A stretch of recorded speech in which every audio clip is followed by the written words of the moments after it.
Well, it's nice to meet you, David. It's Nice good to to see meet you. you I've as enjoyed well. your music for so long. Glad Dave, you right? You like Dave? David. You're David. Yeah. I see. Only my dad calls me David. So, Really? Yeah. You like Dave better? I've huh? always you've always been David. That's interesting. Yeah. Well, they tried to make me Dave many times. Dave Grisman. It How doesn't do you have the tell same. people I always- politely that you don't want to be called Dave? Just like it's Dave. I either don't say anything or I say, look, read the contract. It's like $500 if you Tell him it'd be say like it wrong. putting somebody in the Bible under Dave. I used to, I was only concerned about it really when I'm getting introduced. So Yeah. I would always say, now how are you going to introduce the band? And they'd say Dave, and I said, okay, it's David. And then they'd go out and say Dave again. Anyway, yeah. Yeah. Hey, it's all right.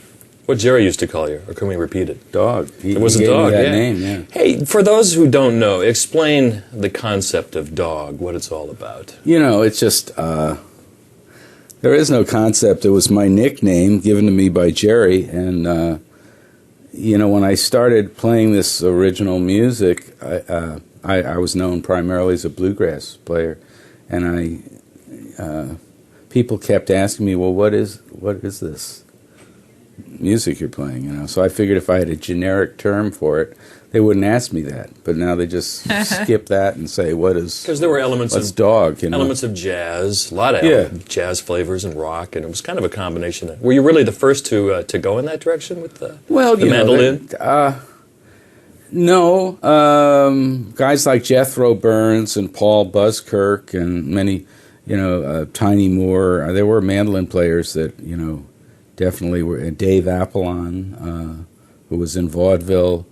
There were a lot of mandolin players that delved into different areas of popular music, jazz, different styles, but they somehow it was hard to make a living just as a player. Like Jethro Burns was probably the world's greatest jazz mandolin player.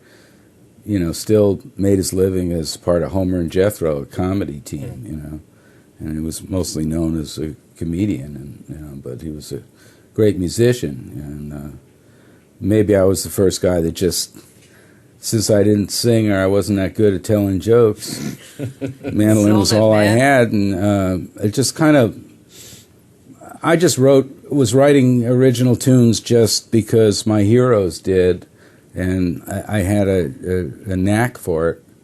And I just had a list of tunes. I wasn't really planning to have a career playing my own instrumental music. But around 1974, I got a few gigs with a fiddle player, Richard Green, and neither of us sang. And we decided, what the heck, let's try just see if we can get by with just playing instrumentals. But we knew we couldn't just go out and play a lot of fast fiddle tunes, so we we started playing ballads and some Django Reinhardt material, and of course I had all this original material. And as soon as we started doing that, I started writing more, and people loved it. We did a tour with Maria Muldaur in 1974, as we were called the Great American Music Band back then. It was kind of a new thing, just essentially using bluegrass instruments, playing instrumental music like a jazz group.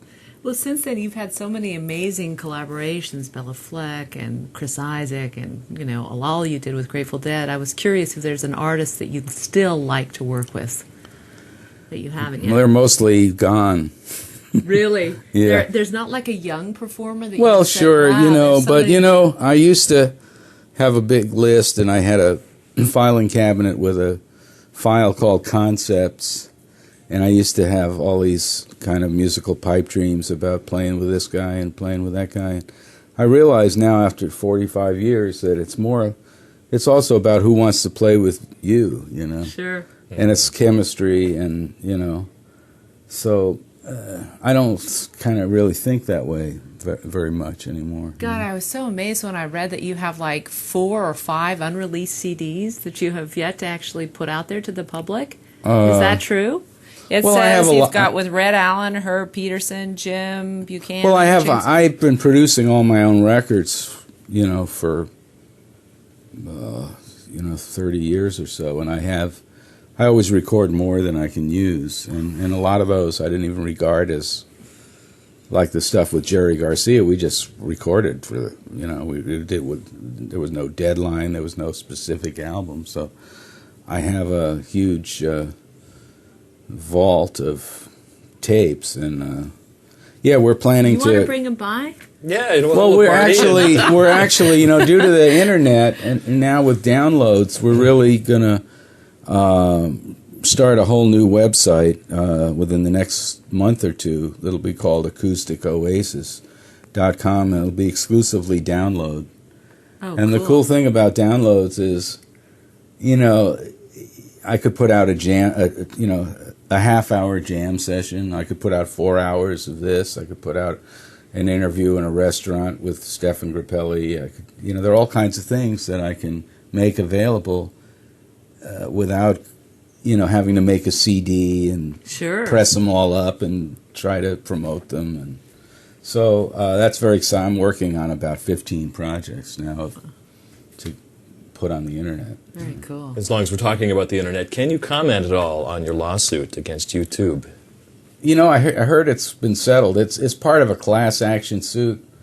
My manager, he's the one that's got us involved in that. But, basically,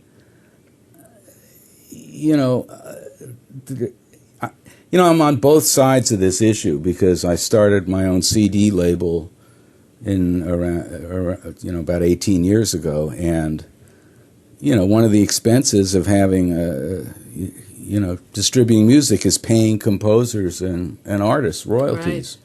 Right. And in fact, we spend a lot, and I always felt that those are the guys that should be paid first, and I always tried to be fair because I'm one of them, Mm-hmm. And, there's a right way to do something and a wrong way. And, YouTube, they are allowing people to, put anything up there, whether it's copywritten, whether somebody owns it or not.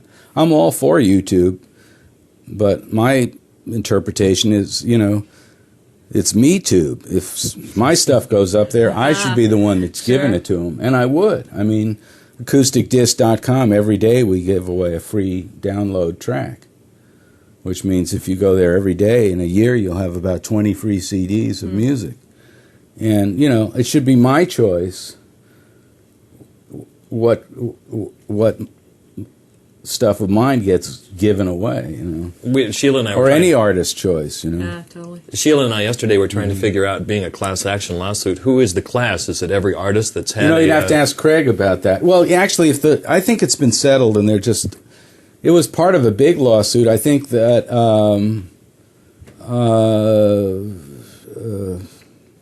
MTV, I think, was getting at much bigger companies than mine. I kind of represent the small guy. And a lot of people don't understand this because, the technology of duplication, devices that allow you to copy CDs, copy DVDs, copy albums, everybody, makes a copy for their friend at some point, But this is, first of all, YouTube, I think, was bought by Google for something like $2 billion. Yeah. Now, who's going to spend $2 billion for something that isn't making money? Yeah. Right.